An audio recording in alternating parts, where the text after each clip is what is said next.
Kajian Ahad pada subuh di Masjid Al-Muhajirin Kancil, oleh Ustadz Dr. Haji Asep Saifullah MA.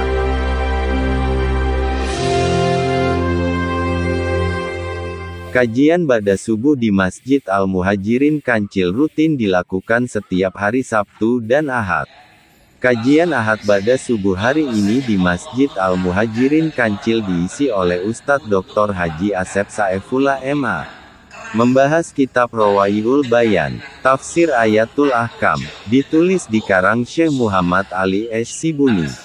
Kajian dimulai pada subuh hingga waktu syuruk. Selain kajian Islam, di Masjid Al-Muhajirin Kancil ini, ada juga zikir dan tahlil oleh Majelis Zikir Yasin setiap Kamis malam ba'da Isya.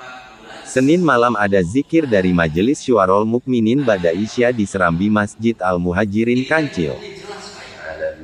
Ar-Rahmanir-Rahim Maliki Yawmiddin Iyyaka na'budu wa iyyaka nasta'in Ihdinas siratal mustaqim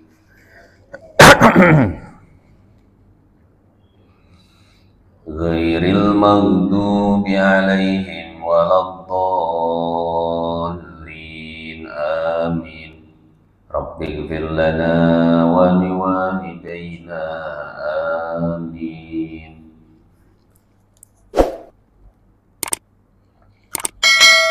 Bismillah walhamdulillah wassalatu wassalamu ala rasulillah sayyidina Muhammad ibn Abdillah wa ala alihi wa sahbihi wa mawala qala ta'ala yarfa'illahu alladhina amanu minkum walladhina utul ilma darajat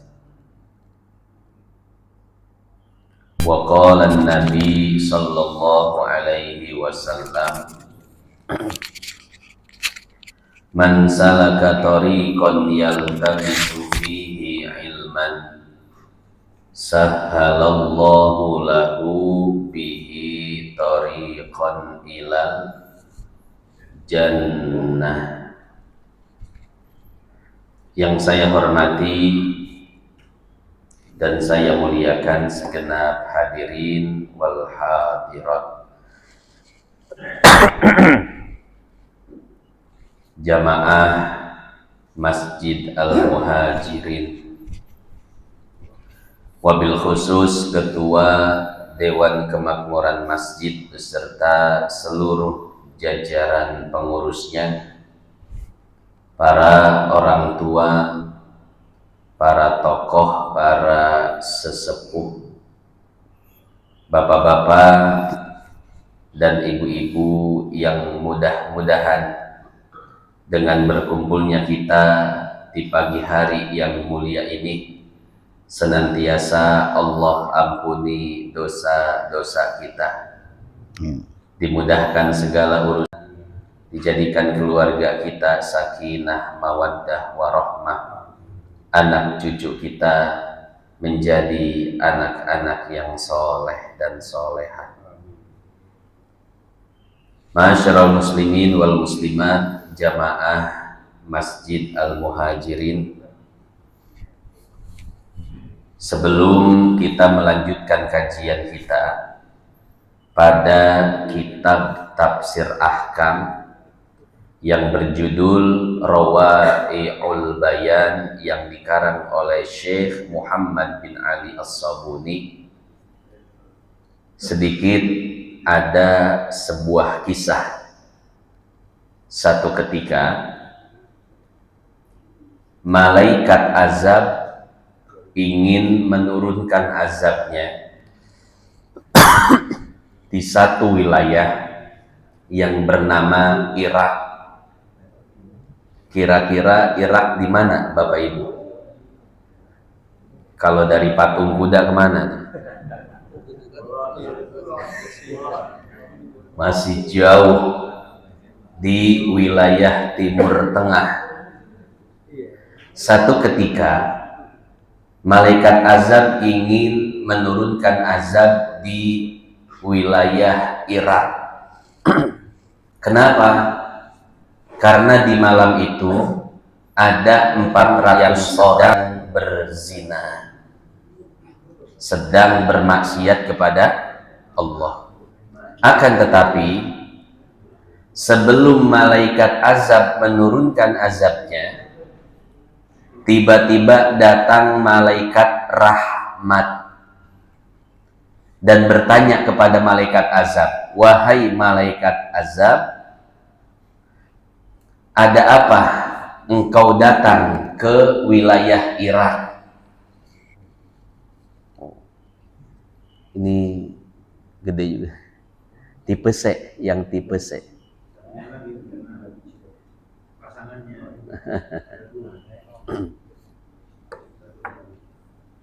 Sampai mana tadi? Malaikat rahmat. Malaikat rahmat bertanya kepada malaikat azab, "Wahai malaikat azab, mengapa engkau ada di Irak? Apa yang akan engkau lakukan?" Maka malaikat azab menceritakan bahwa di malam hari ini ada 400 orang yang sedang berzina, bermaksiat kepada Allah. Maka tujuanku datang ke sini adalah untuk menurunkan azab. Kemudian malaikat rahmat mengatakan, "Wahai malaikat azab, selain ada 400 orang yang bermaksiat kepada Allah, pada malam hari ini pun ternyata ada 900 orang yang sedang beribadah kepada Allah." Jadi ada 900 orang yang sedang bangun tahajud. Wahai malaikat azab, 400 dibandingkan dengan 900 lebih banyak mana? Tentu 900. Berarti pada malam hari ini lebih banyak orang yang sedang beribadah kepada Allah dibandingkan dengan orang yang sedang bermaksiat kepada Allah. Maka dengan barokah mereka yang bangun malam, yang melaksanakan tahajud, jangan engkau turunkan azab di wilayah ini. Maka malaikat azab pun tidak jadi menurunkan azabnya. Hadirin hadirat jamaah yang dimuliakan Allah, begitu pula di Cikarang. Kira-kira di Cikarang banyak maksiat nggak, Pak? Bukan banyak lagi, luar biasa. Bukannya kita seuzon sama orang, tapi memang indikasinya seperti itu. Akses untuk bermaksiat sudah sangat mudah. Fasilitas disediakan dengan harga murah. Betul ya? Pengen zina tinggal download aplikasinya. Banyak pilihan perempuan. Asal punya duit 300.000 jadi, Pak. Belum lagi fasilitas penginapan murah-murah. Bapak tahu Oyo? Oyo tahu, Pak? Pernah ke Oyo? Yang semalam gocap juga ada itu. Cuman kipas anginnya kik kik begitu. Ya. Akses gampang, fasilitas banyak dan murah. Tentu perzinahan di zaman sekarang pasti lebih banyak daripada perzinahan di zaman dulu. Belum lagi judinya. Dulu waktu kita kecil, orang judi itu harus ketemu badan. Betul ya? Sekarang orang bisa judi di rumah masing-masing. Download aplikasinya, main di kamar sendiri. Betul, Pak? Namanya apa? Judol. Judi online. Ya. Nah, dan maksiat-maksiat yang lainnya. Maka perlu kita mengimbangi maksiat-maksiat tersebut. Dengan cara apa? Dengan cara bangun malam, tahajud, dan beribadah kepada Allah. Makanya saya berpesan kepada bapak-bapak, ibu-ibu, dan siapapun, jangan pernah lelah, jangan pernah bosan untuk bangun malam dan tahajud. Kenapa? Karena itu jadi pertimbangan bagi Allah. Apakah Allah akan menurunkan azabnya atau menurunkan rahmatnya? Barangkali di satu malam di Cikarang ini ada 1.000 orang yang sedang bermaksiat kepada Allah. Kemudian ada 1.000 orang lainnya yang sedang bangun tahajud. Berarti kan sering lah ya, 1.000 loh. Malaikat rahmat sama malaikat azab bingung, ini apa yang mau diturunin? Azab atau rahmat? Kata malaikat rahmat, tunggu 1 orang lagi belum bangun. Siapa mah? Ini penentuannya beliau, penentuannya. Kalau beliau bangun, rahmat. Tapi kalau nggak bangun, azab tidak turunin. Contoh, ya. Artinya begini Bapak Ibu, barangkali bangunnya kita di malam hari itu menjadi sebab pertimbangan Allah. Apakah Ia akan menurunkan azab di daerah kita atau akan menurunkan rahmatnya? Ya. Oleh karena itu, jangan pernah bosan, lelah, letih, menyerah untuk kita bangun malam, tahajud dan beribadah kepada Allah. Dan ketika tahajud, doanya tambahin. Jangan doa minta rezeki dulu, ya. Jangan doa minta usaha maju dulu. Kita tambahin doa agar wilayah kita, khususnya Cikarang umumnya Indonesia, agar senantiasa diberikan keamanan, dijauhkan daripada segala bala dan musibah. Kita doakan negara kita dan umat Islam dimanapun berada, ya. Jadi doanya kita tambahin ya Bapak Ibu, bukan cuma untuk pribadi, tapi juga doa untuk umat. Minimal doa Allahumma arham ummata Muhammad wa aslih ummata Muhammad wa farrij an ummati Muhammad. Ya Allah, sayangilah umat Muhammad, perbaikilah umat Muhammad, dan selesaikanlah permasalahan-permasalahan dan konflik yang ada di dalam umat Muhammad. Nah, minimal doanya seperti itu. Hadirin hadirat jamaah yang dimuliakan Allah, baiklah sekarang kita akan melanjutkan kajian kita pada kitab Tafsir Ahkam Rawai'ul Bayan yang dikarang oleh Syekh Muhammad bin Ali As-Sawi. Saya bacakan judulnya. Bismillahirrahmanirrahim. An-Naskhu fil Quran. Judul pembahasan kita pada kesempatan kali ini yaitu tentang nasakh di dalam Quran. Apa itu nasakh? Sebelum kita membaca ayat dan menjelaskannya, saya kasih gambaran dulu apa itu nasakh. Jadi nasakh itu artinya revisi. Maknanya apa? Maknanya mengganti hukum yang lama dengan hukum yang baru. Jadi di dalam ayat Quran itu ada ayat yang hukumnya sudah tidak berlaku lagi. Ayatnya ada, tulisannya jelas, hukumnya gamblang, tapi hukum itu sudah tidak dipakai lagi dan diganti dengan hukum yang baru. Itu namanya nasakh. Contoh, hukum pada surat Al-Baqarah ayat 240 itu sudah tidak berlaku lagi dan diganti dengan hukum yang ada pada surat Al-Baqarah ayat 234. Bapak Ibu yang di tangannya ada Al-Quran boleh dicek Al-Baqarah 240. Saya bacakan ayatnya. Bismillahirrahmanirrahim. Walladzina yutawaffawna minkum wa yadharuna azwajan wasiyatan li azwajihim mata'an ilal hauli ghaira ikhraj ila akhiril ayat. Maknanya adalah wanita-wanita yang ditinggal mati oleh suaminya, maka masa iddahnya adalah 1 tahun penuh. Jadi kalau suaminya meninggal Januari 2025, maka si perempuan ini tidak boleh menikah sampai Januari 2026.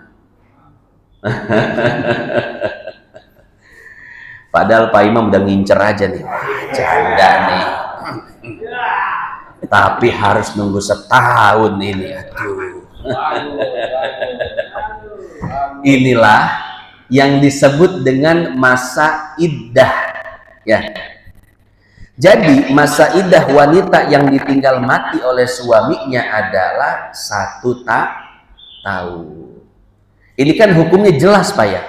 Tapi hukum Al-Baqarah 240 itu dinasah, diganti dengan hukum yang baru yang terdapat di dalam Al-Baqarah 234. Bapak Ibu boleh buka Al-Baqarah 234. Itu ayat yang mengganti ayat 240. Allah Subhanahu wa taala berfirman, "Walladzina yutawaffawna minkum wa yadharuna azwajan basna bi anfusihinna arba'ata ashhuri wa ashra." Wanita-wanita yang ditinggal mati oleh suaminya, maka masa iddahnya adalah 4 bulan 10 hari. Tadi di Al-Baqarah 240 masa iddah berapa? Setahun.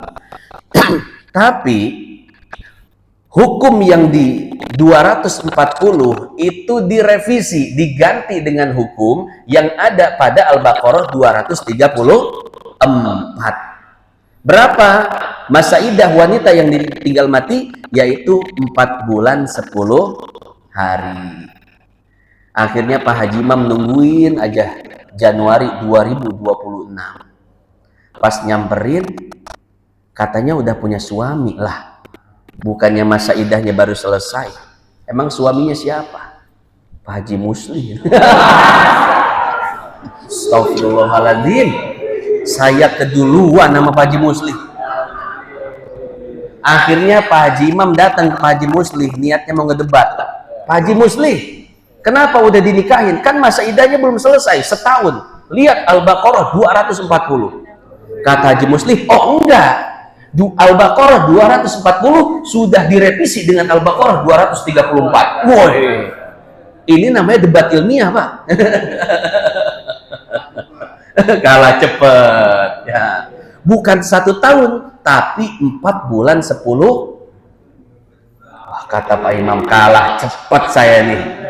Kemarin bab nasah saya kurang memerhatikan. Itu yang dimaksud dengan nasah. Ya. Jadi ada satu hukum di dalam Al-Qur'an diganti dengan hukum yang lainnya. Cuman saya garis bawahi, yang iddahnya 4 bulan 10 hari itu adalah perempuan yang ditinggal mati oleh suaminya dalam keadaan tidak hamil. Kalau seandainya dia hamil, masa iddahnya sampai melahirkan. Ya, bukan dengan waktu, tapi dengan keadaan sampai dia melahirkan. Ya, kalau setelah suaminya meninggal dunia, sebulan kemudian melahirkan berarti selesai, masa iddahnya cuma sebulan. Tapi kalau seandainya dari wafat suaminya sampai dia melahirkan 9 bulan, maka masa iddahnya 9 bulan. Nah, jadi wanita yang ditinggal mati oleh suaminya, jika dia tidak hamil, maka masa iddahnya 4 bulan 10 hari. Kalau hamil sampai melahirkan. Kira-kira kegambar ya Bapak Ibu, apa itu nasah? Ya, jadi nasakh itu mengganti hukum yang lama dengan hukum yang baru. Nah, baru sekarang saya masuk ke pembahasan kitabnya. Syekh Muhammad bin Ali As-Sobuni memberi judul An-Naskhu fil Quran, revisi hukum yang ada di dalam Al-Quran.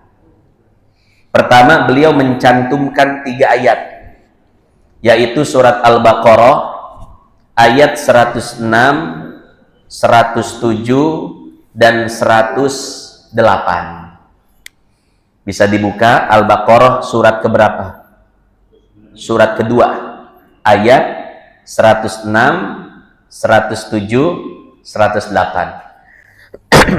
Allah Subhanahu wa taala berfirman, "Ma nansakh min ayatin aw nusiha na'ti bi khairim minha aw misliha. Alam ta'lam annallaha ala kulli syai'in qadir."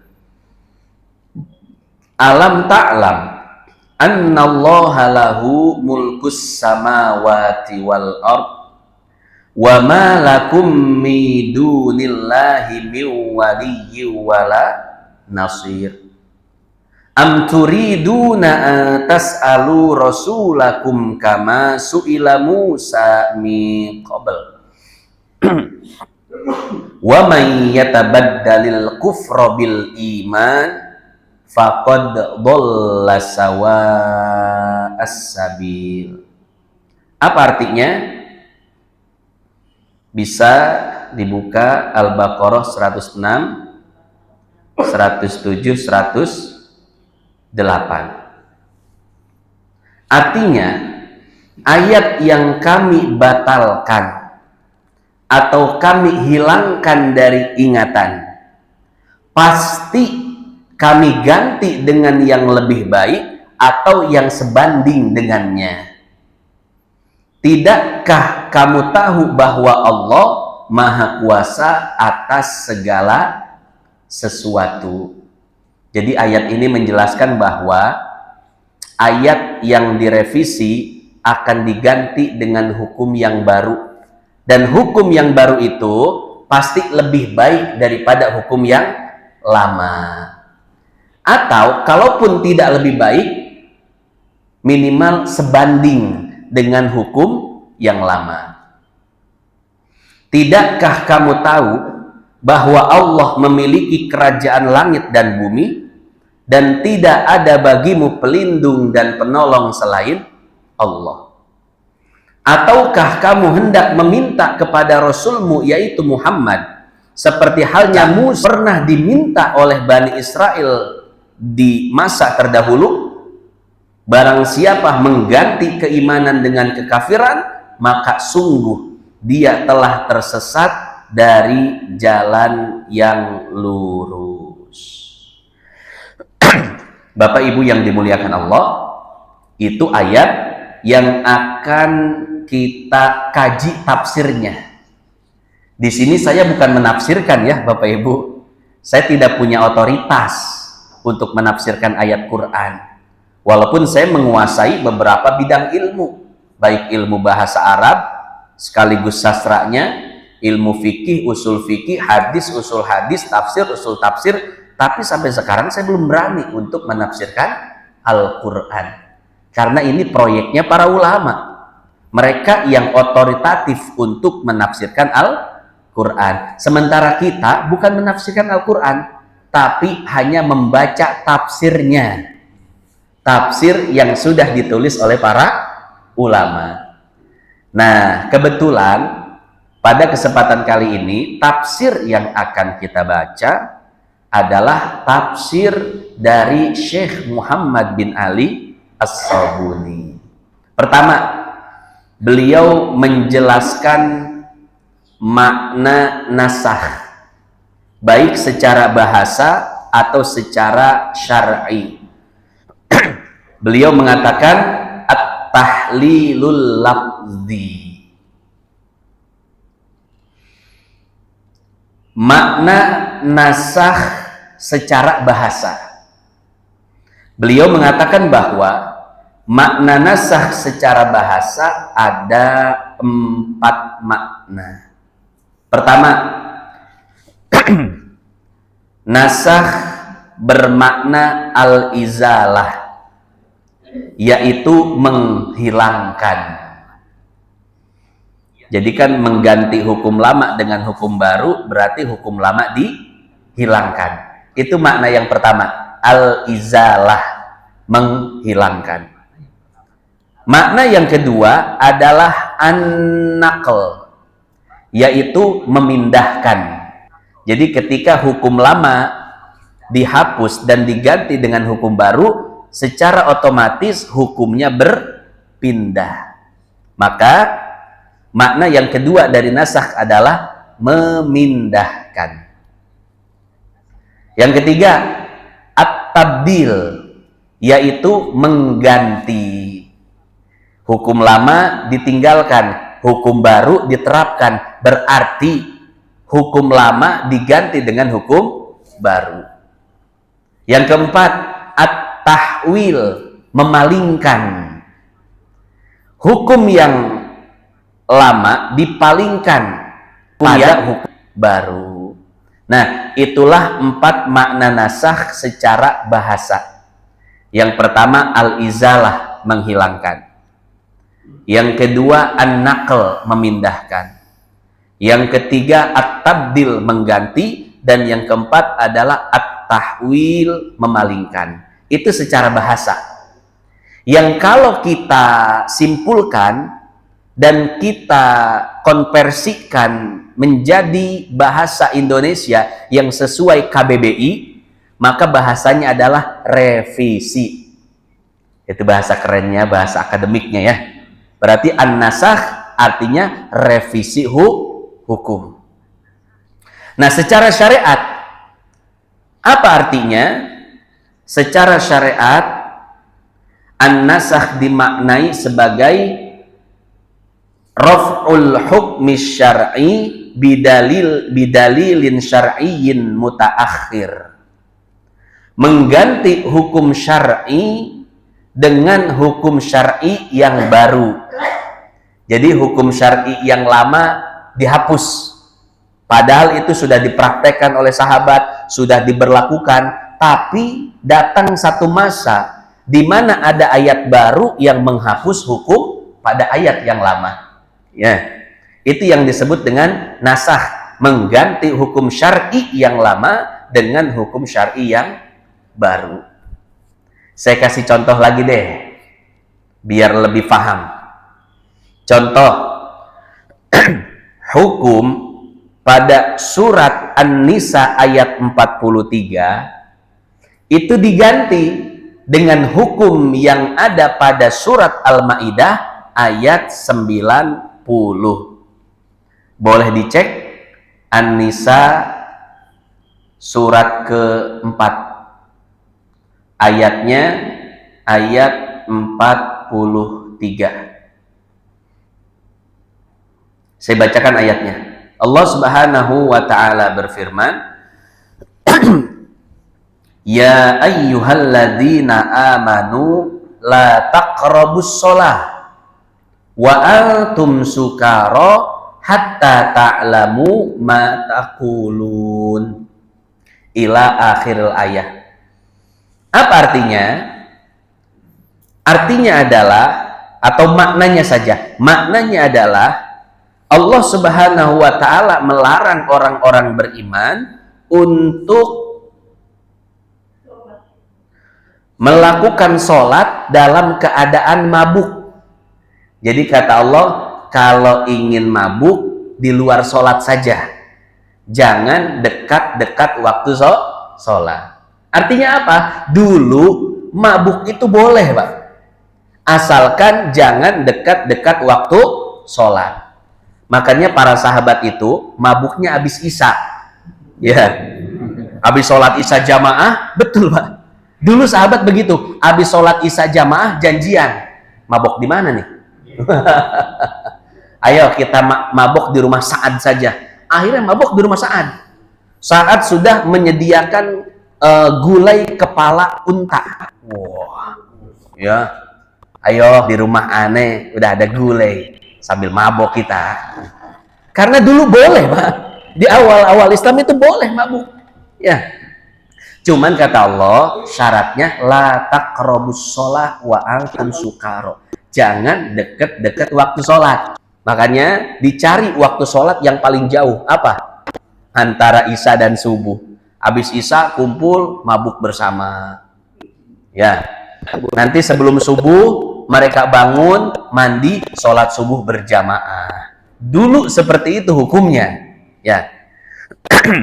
Cuman hukum tersebut sudah direvisi, dihapus dan diganti dengan Al-Maidah ayat 90. Coba cek Al-Maidah ayat 90. Allah Subhanahu wa taala berfirman, ya ayyuhalladzina amanu innamal khamru wal maisir wal ansabu wal azlam rijsum min amali syaitan fajtanibuhu la'allakum tuflihun.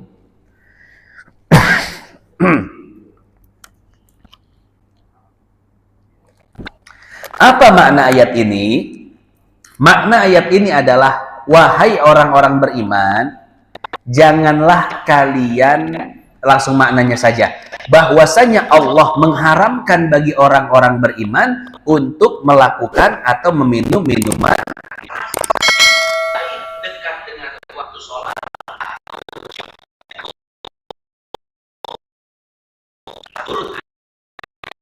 Umar langsung mengatakan, intahaina ya Rob, intahaina, wahai Tuhan, sungguh kami akan berhenti untuk mengkonsumsi minuman keras. Akhirnya setelah mengetahui ayat ini turun, para sahabat langsung pulang ke rumah masing-masing dan menumpahkan kendi-kendi, atau di yang lebih besar dari kendi apa? Gentong. Menumpahkan gentong-gentong yang berisi minuman keras sampai-sampai jalanan di Madinah ketika itu, kata Imam Nawawi, menjadi basah dan becek.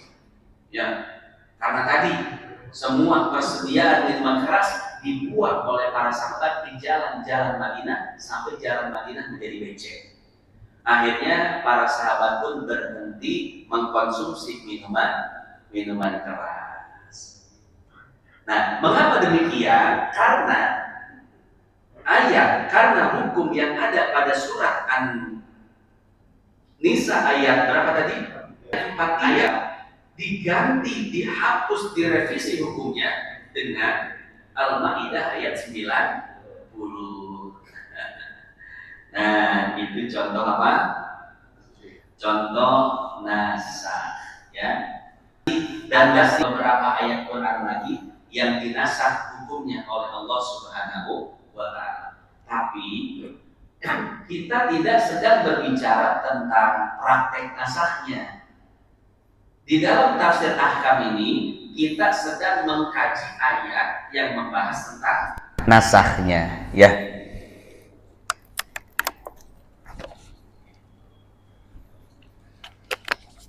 Kita lanjutkan.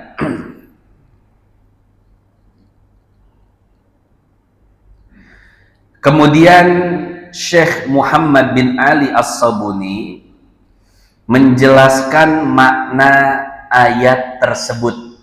Al-Baqarah 106 sampai 108. Apa maknanya? Dijelaskan oleh beliau.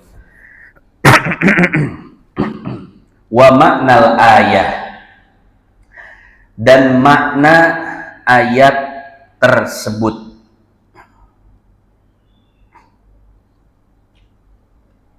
Al-makna al-ijmali, makna universal dari ayat tersebut. Yaqulullahu jalla sana'uhu ma maknahu ma nasakh min ayatin. Tidaklah kami merevisi hukum dari sebuah ayat. Artinya ma nubaddilu min hukmi ayatin fanughayyiruhu aw natsruku tabdilahu fanuqirruhu bihalihi na'ti bi khairin lakum minha ayyuhal mu'minun fil ajili awil ajili imma bi raf'i masyaqqatin ankum aw bi ziyadatil ajri lakum was thawab aw bi misliha fil faidati lil ibad. Kata Syekh Muhammad bin Ali As-Sabuni, makna ayat ini adalah tidaklah kami mengganti hukum sebuah ayat kemudian kami memberi gantinya, atau kami tidak memberi gantinya. Kami melakukan itu semua untuk memberi keringanan kepada kalian, wahai hamba-hamba Allah. Baik keringanan di dunia atau keringanan di akhirat. Jadi Bapak Ibu yang dimuliakan Allah, terjadinya nasakh di dalam Quran, mengganti hukum lama dengan hukum baru adalah untuk memudahkan umat, untuk memudahkan hambaku, kata Allah. Contoh nasakh yang tadi, masalah iddah.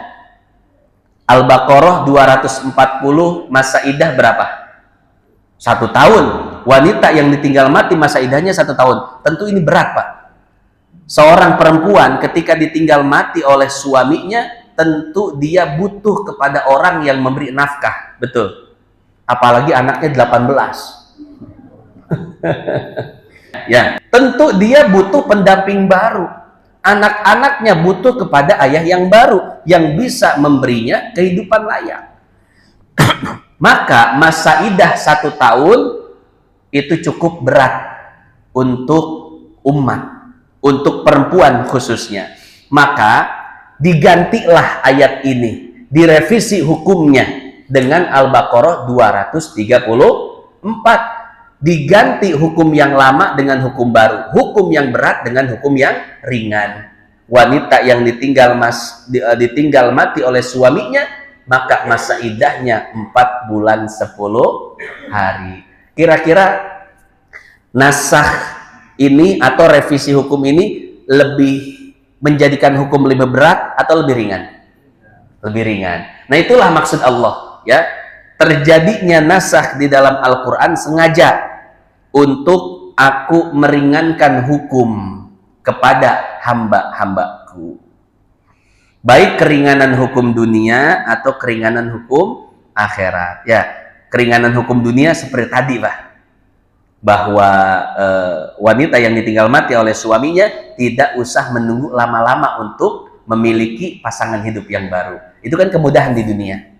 Kemudahan di akhirat, ya seperti tadi,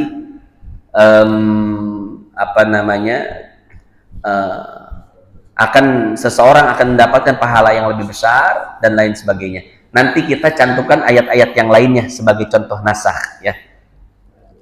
Nah, jadi intinya kata Syekh Muhammad bin Ali As-Sabuni, Allah Subhanahu wa taala tidaklah mengganti satu hukum dengan hukum yang lainnya, melainkan untuk memudahkan kepada hambanya. Alam ta'lamu ayyuhan nas annallaha alimun hakimun qadirun. Tidakkah kalian sadar, wahai manusia, bahwasanya Allah itu maha mengetahui, maha bijaksana, dan maha mampu melakukan segalanya. Jadi karena kebijakan Allah Subhanahu wa taala, maka Allah melakukan revisi hukum untuk memudahkan terhadap hamba-hambanya. La yasduru minhu illa kullu khairin wa ihsanin. Semua yang bersumber dari Allah adalah kebaikan. Wa annahu jalla wa ala syara'a hadzal millatal hanifiyyati as-samhata. Al-hanifiyatas samhata liyarfa'a an ibadihil aglal wal asor. Seperti tadi yang dijelaskan, bahwa Allah mensyariatkan hukum untuk kemaslahatan hamba-hambanya. Fala janganlah engkau mengira anna tabdilahu lil ahkam li ajzin fil qudrah au jahlin fil maslahah, bahwa Allah mengganti hukum karena Allah tidak tahu maslahat terhadap hamba-hambanya. Karena Nabi Muhammad pernah diolok-olok, Pak, oleh orang Yahudi. Kenapa Muhammad itu sering mengganti-ganti hukum? Dulu kiblat ke Baitul Maqdis, sekarang ke Ka'bah. Ya, dulu masa idah setahun, sekarang 4 bulan 10 hari. Dulu mabok boleh, sekarang nggak boleh. Muhammad sering ganti-ganti hukum. Beliau pernah diolok-olok oleh orang Yahudi. Ya. Nah, maka Syekh Muhammad bin Ali As-Sabuni menjelaskan bahwa terjadinya nasakh di dalam Al-Quran bukan karena kebodohan, bukan karena ketidaktahuan Allah terhadap kemaslahatan hambanya, bukan karena ketidakmampuan Allah untuk langsung membuat hukum paten sedari awal, tidak. Tapi Allah melakukan semua itu karena sifat kasih sayang dan kebijaksanaannya. Wa innama taghiruha yarji'u ila manfaatil ibad. Allah Subhanahu wa taala melakukan nasakh di dalam Al-Qur'an untuk kemaslahatan dan manfaat bagi hamba-hambanya. Fahuwal malikul mutasarrif fi syu'unil khalq, yahkumu bima yasha wa ya'muru bima yasha. Allah walaupun maha kuasa, walaupun otoritasnya tidak terhingga, tapi Allah Subhanahu wa taala tidak otoriter. Ini yang luar biasa, Pak. Otoritasnya tidak terhingga, kekuatannya tidak terbatas, tapi tidak otoriter. Masih memperhatikan kemaslahatan hamba-hambanya. Biasanya kan orang kalau udah jadi pejabat, punya kekuasaan yang tidak terhingga, biasanya zolim, Pak ya. Zolim, otoriter, semau dewek bahasa kitanya. Ya. Tapi Allah Subhanahu wa taala memiliki kekuasaan yang tak terhingga, Al-Qadir, Al-Jabbar, Al-Mutakabbir. Kekuasaan yang sangat luar biasa. Allah mampu melakukan apa yang Dia kehendaki tanpa ada satu makhluk pun yang mampu menghalangi. Tapi Masya Allah luar biasa. Sifat latifnya, sifat rahmannya, sifat rohimnya yang membuat Allah memperhatikan kemaslahatan hamba-hambanya. Nah, salah satu bukti Allah memperhatikan kemaslahatan hambanya adalah dengan melakukan nasakh pada ayat-ayat Quran. Wa yubaddilu wa yansahul ahkam hasibama yurid wa ma lakum ayyuhan nas siwallahi waliyun yar'a syu'unakum au nasirun yansurukum fala tathqau bi ghairihi wala ta'tamidu illa alaihi fahuwa ni'man nasir wal mu'in. Titik. Kemudian yang terakhir, penjelasan global dari ayat 108-nya, aturiduna ayyuhal mu'minun antas'alu rasulakum nadhiru ma sa'ala qaumun Musa min qablu fatadillu kama dallu. Kemudian Syekh Muhammad bin Ali As-Sabuni mengatakan, wahai umat Islam, tentang masalah nasakh ini jangan kalian banyak bertanya kepada Nabi, sudah ikuti saja. Jangan seperti kaum Bani Israel yang sering bertanya kepada Nabi Musa. Sebetulnya bertanya itu boleh, Pak. Bahkan dianjurkan di dalam agama Islam untuk kritis dan bertanya. Tapi masalahnya Bani Israel itu bertanya pada Nabi Musa bukan untuk mengetahui hukum, tapi untuk ngeyel. Orang ngeyel kan biasanya banyak nanya, Pak ya. Ini bagaimana, nanti bagaimana, ini padahal sebetulnya dia tidak mau melaksanakan hukum tersebut. Nah, itulah Bani Israel. Nah, kemudian Syekh Muhammad bin Ali As-Sabuni mengatakan bahwa janganlah kalian wahai kaum muslimin sama seperti Bani Israel, yang ketika ada kebijakan dari nabinya, mereka selalu mempertanyakan kebijakan tersebut. Kalau kebijakan dari pemerintah, boleh kita pertanyakan, Mbak. ini maslahat atau tidak. Tapi kebijakan yang berasal dari Nabi tidak boleh kita pertanyakan. Kenapa? Wa ma yantiqu anil hawa in huwa illa wahyu. Itu semua berasal dari wahyu, berasal dari Allah Subhanahu wa ta'ala, sesuatu yang tidak boleh dipertanyakan kebenarannya, kebijakannya, ya. Nah, jangan sama seperti Bani Israel yang selalu mempertanyakan kebijakan para rasulnya. Wa yakunu lukum mislal yahudil ladina sa'alu nabiyahum ta'annutan wastikbaron. Jadi mereka bertanya kepada Nabi Musa itu sebagai bentuk ngeyel, bukannya ingin tahu.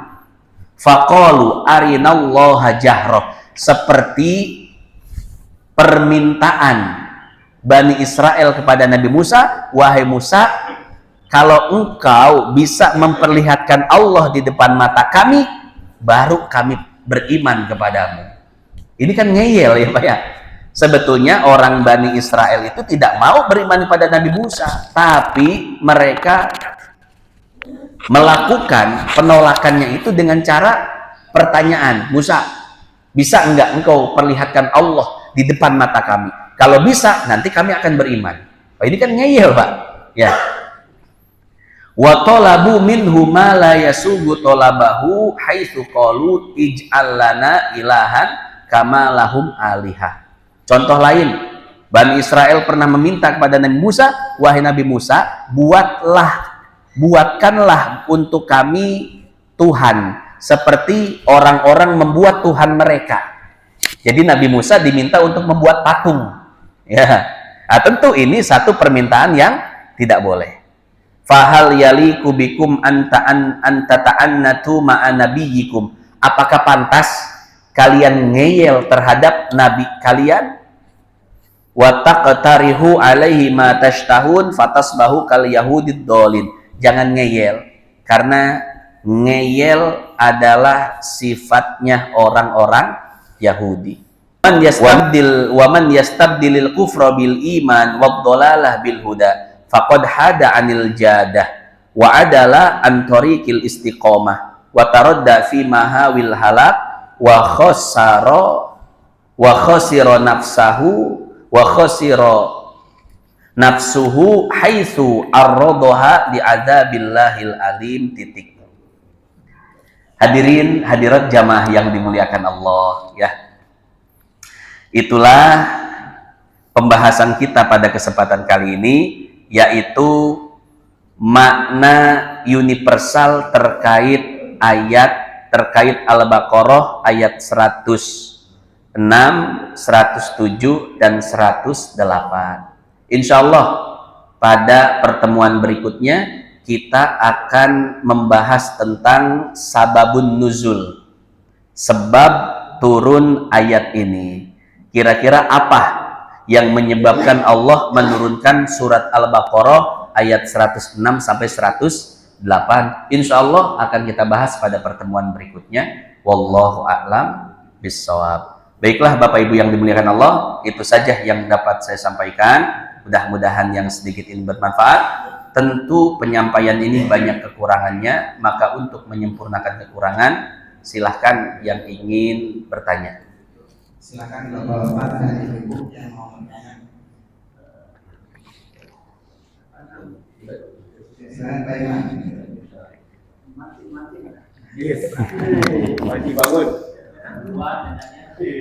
Tadi jelasin tentang ayat nasab tentang masa idah seorang wanita. Muhammad kalau suaminya saya. Pertanyaannya terkait dengan wanita yang diceraikan suaminya. Iya. Ada masa masa idahnya. Iya. Tadi kita bahas tentang wanita yang ditinggal mati suaminya. Sekarang pertanyaannya adalah berapa masa idah wanita yang dicerai oleh suaminya? Ada inceran. Ya.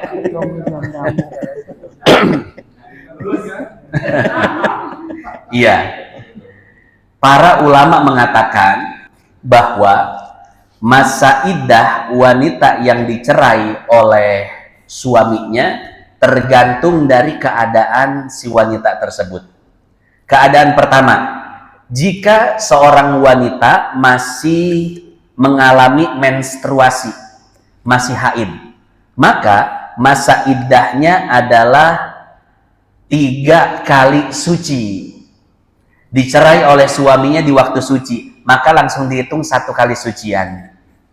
Kemudian haid, lalu suci yang kedua, haid lagi, suci yang ketiga. Nah, begitu masuk haid yang keempat, selesailah masa iddah begitu masuk haid yang ketiga, maka selesailah masa iddah si perempuan. Nah, itu keadaan yang pertama ya. Jadi wanita yang dicerai oleh suaminya sementara dia masih mengalami menstruasi, maka masa iddahnya 3 kali suci. Yang kedua, bagaimana kalau dia sudah tidak menstruasi, sudah menopause? Menopause perempuan di Indonesia itu umur berapa, Bapak Ibu? 50 ke atas ya. Kalau di Arab 40 tahunan saja perempuan sudah menopause, sudah tidak keluar darah haid. Kenapa demikian? Karena memang iklim di Arab beda dengan iklim di kita, Pak. Di kita ini tropis ya, jadi mukanya itu lebih awet muda. Orang di Arab itu agak boros-boros, Pak ya. Iya. Soalnya begini, saya punya teman di Arab umur 17 tahun bewok udah panjang, Pak. Kita yang 30 cuman sehelai 2 helai. Mukanya agak boros juga ya. Dan saya punya teman yang Arab Indonesia, mukanya awet muda sama seperti orang-orang Nusantara. Ya, mukanya awet muda. Itu karena memang cuaca iklim yang mempengaruhi perkembangan tubuh kita, ya. Nah, perempuan Arab 40 tahunan itu sudah menopause. Kalau perempuan Indonesia biasanya 50 tahun ke atas, ya, sudah tidak keluar darah lagi. Kalau sudah tidak keluar darah lagi, adapun dalil yang pertama ya, saya lupa mencantumkan dalilnya. Dalil yang pertama, wanita yang dicerai dalam keadaan masih keluar menstruasi, masih keluar haid, Allah Subhanahu wa taala berfirman, salah satu iddah mereka adalah 3 kuru. Imam Syafi'i menafsirkan bahwa yang dimaksud kuru adalah al-athar, 3 kali sucian. Yang kedua, perempuan yang dicerai oleh suaminya dalam keadaan menopause, tidak lagi keluar darah haid, maka masa iddahnya kata Allah salah satu ashhur, 3 bulan. Ya, jadi perempuan yang sudah menopause masa iddahnya 3 bulan. Yang ketiga, perempuan yang dicerai oleh suaminya dalam keadaan hamil, maka masa iddahnya hatta yadhna hamlahun, kata Allah, sampai dia benar-benar melahirkan. Ya. Nah, jadi kalau ingin disusun secara menyeluruh, perempuan yang ditinggal oleh suaminya terbagi jadi 2, Pak. Ditinggal mati, ditinggal cerai, gitu ya. Ditinggal mati oleh suaminya dilihat dulu hamil atau tidak. Kalau dia hamil, maka masa iddahnya sampai melahirkan. Kalau tidak hamil, maka 4 bulan 10 hari. Itu yang pertama, perempuan ditinggal mati. Yang kedua, perempuan ditinggal cerai. Dilihat dulu, kalau hamil sampai dia melahirkan. Kalau tidak hamil, dilihat lagi haid atau tidak. Kalau masih haid, 3 kali sucian. Kalau sudah tidak haid lagi, sudah menopause, maka masa iddahnya 3 bulan. Kurang lebih seperti itu. Wallahu a'lam bishawab.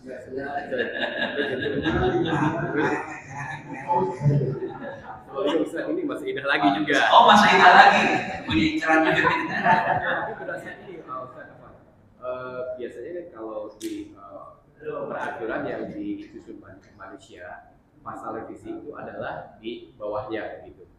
Gimana? Pasal yang direvisi adalah di bawahnya untuk merevisi pasal yang Yang di atas. Tapi yang sekarang itu kan masa idah itu ayat 140 ya. Iya. Tapi revisinya ayat 134. Iya. Itu Bagaimana ya? Iya. Iya, betul. Biasanya ayat yang merevisi itu ayat setelahnya. Ya, bukan ayat sebelumnya. Dan fenomena yang tadi dijelaskan adalah ternyata ayat yang merevisi ayat sebelumnya, bukan ayat setelahnya. Hadirin jamaah yang dimuliakan Allah, ya. Jadi ukuran revisi itu bukan ayat, tapi waktu turunnya ayat. Nah, waktu turunnya ayat surat Al-Baqarah ayat 240 itu lebih dulu daripada Al-Baqarah 243. Jadi Al-Baqarah 240 itu diturunkan oleh Allah dan diberlakukan hukumnya kepada sahabat. Nah, setelah beberapa waktu kemudian baru turunlah Al-Baqarah 234. Loh, kenapa bisa begitu, Ustaz? Ya, kenapa Jawab itu turunnya bisa lebih belakang daripada 240? Karena dulu Bapak Ibu yang dimuliakan Allah, awal-awal Al-Quran diturunkan ke bumi itu belum ada nama surat, belum ada nama ayat. Allah menurunkan ayat Quran sesuai dengan kejadian yang sedang dialami umat ketika itu. Ketika perang, maka yang diturunkan adalah ayat perang. Ketika terjadi masalah rumah tangga, yang diturunkan ayat rumah tangga. Dan diturunkannya satu persatu kemaslahatan umat. Nah, ketika Al-Quran sudah diturunkan semuanya, ayat terakhir itu apa? Al-yawma akmaltu lakum dinakum wa atmamtu alaikum ni'mati wa raditu lakumul islama dina. Terakhir sudah ditutup. Nah, setelah semua ayat diturunkan oleh Allah Subhanahu wa taala, barulah Allah memerintahkan Jibril untuk mendikte Nabi Muhammad. Wahai Rasul, ya, ini ayat ini ayat masukkan ke dalam surat Al-Baqarah. Jadikan ayat sekian, sekian, sekian. Ali Imronnya sekian, sekian, sekian. Didikte oleh Jibril dari mulai Al-Fatihah sampai An-Nas dan dipetakan tempat-tempatnya. Nah, makanya nggak heran kadang ayat yang merevisi itu ayat yang setelahnya.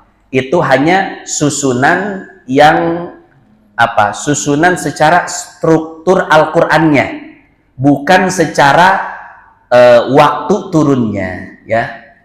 Bapak Ibu bisa dilihat di dalam kitab Al-Itqan karangan Imam Suyuti. Ya. Jadi kronologi turunnya Quran adalah kronologi turunnya Quran adalah Allah menurunkan Al-Quran dari dirinya ke Baitul Izzah yang ada di langit pertama. Jadi di Lauhul Mahfuz, papan tulis yang sangat besar, Allah turunkan Al-Quran di situ. Nah, kemudian Jibril itu diperintahkan oleh Allah untuk mengambil Al-Quran dari situ. Setiap kali ada kejadian di muka bumi ya yang terjadi kepada Nabi Muhammad, maka Jibril diperintahkan oleh Allah untuk mengambil ayat di situ, diturunkan, didiktekan pada Nabi. Ada kejadian lagi Jibril naik lagi, kemudian diturunkan lagi. Begitu seterusnya, ya. Kurang lebih seperti itu ya kronologi Al-Quran, dan sebab kenapa ayat yang merevisi itu ayatnya lebih lebih bawah daripada ayat yang direvisi. Wallahu a'lam bishawab. Pertanyaan Silakan. dari ibu-ibu mungkin.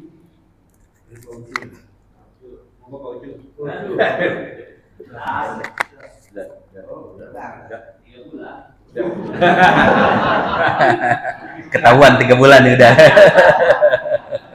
Yang cepat aja gitu. Ya, mungkin itu Pak Sandi. Ya. Kita tutup dengan Ummul Quran Suratul Fatihah. Mudah-mudahan yang sedikit ini bisa bermanfaat di jadian kita di akhirat. Al-Fatihah. A'udzubillahi minasyaitonirrajim. Bismillahirrahmanirrahim. Alhamdulillahirabbil alamin arrahmanirrahim. Iyyaka na'budu wa iyyaka nasta'in. Ihdinas siratal mustaqim. Siratal ladzina an'amta 'alaihim ghairil maghdubi 'alaihim waladdallin. Allahumma taqabbal minna salatana wa siyamana wa qiyamana wa ta'limana wa ta'allumana wa tadrisana wa tadarrusana wa tammim taqsirana ya Allah ya arhamar rahimin. Wa sallallahu ala sayyidina Muhammad an-nabiyil ummi wa ala alihi wa sahbihi wa sallam. Walhamdulillahi rabbil alamin. Subhanakallahumma wa bihamdik nashhadu an la ilaha illa anta nastaghfiruka wa natubu ilaik. Assalamualaikum warahmatullahi wabarakatuh. Waalaikumsalam.